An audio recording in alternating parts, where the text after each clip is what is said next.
নমস্কার বন্ধুরা, আবারও আজকে একটি ভিডিও নিয়ে চলে এসেছি। দেখুন তো বন্ধুরা, এই পাতাটি কি পাতা আপনারা চিনতে পারছেন? আমরা কিন্তু আমাদের গ্রামের ভাষায় এই পাতাটিকে আমরা গাঁদাল পাতা বলে থাকি।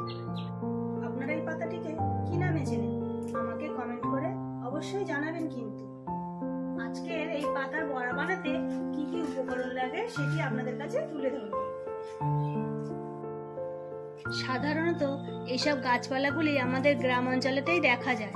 ছোটবেলায় মা ঠাকুমারা বলতো এই গাঁদাল পাতার তরকারি খেলে নাকি শরীর ঠান্ডা রাখে। আমাদের বাড়ির পাশে পুকুর পাড়ে প্রচুর পরিমাণে এই শাক পাতা হয়ে আছে। আমার তো এই পাতার তরকারি খেতে খুবই ভালো লাগে। আজকে আর তরকারি বানাবো না, মুসুর ডাল দিয়ে এই পাতার বড়া বানাবো। পাতাগুলি বাড়িতে এনে ডাল থেকে বেছে আলাদা করে রেখেছিলাম। একটি পাত্রে 2 কাপ ডাল নিয়ে আমি জল দিয়ে খানিকক্ষণের জন্য ভিজিয়ে রাখবো। প্রায় 15 মিনিট মতন ডালগুলো জলে ভেজানো থাকবে। এবার পাতাগুলি ধুয়ে মিক্সির মধ্যে দিয়ে দেব।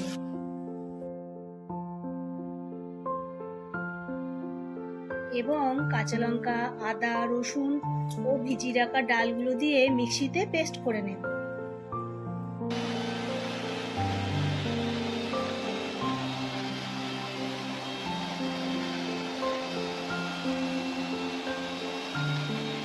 পেস্টটি পাতলা হয়ে যাওয়ায় স্বাদ মতো লবণ ও কিছু পরিমাণ কর্নফ্লাওয়ার দিয়ে আমি পেস্টটি ফাটিয়ে নেব।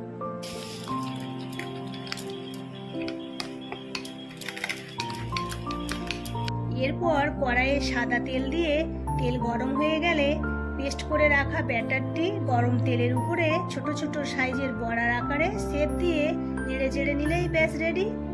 তো বন্ধুরা, আজকে এই ছিল রেসিপি। ভালো লাগলে আপনারা কমেন্ট ও শেয়ার করতে ভুলবেন না কিন্তু। ধন্যবাদ, দেখা হচ্ছে পরের একটি ব্লগে।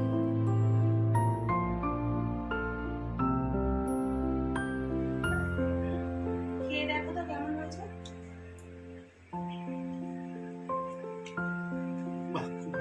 ভালো আছে?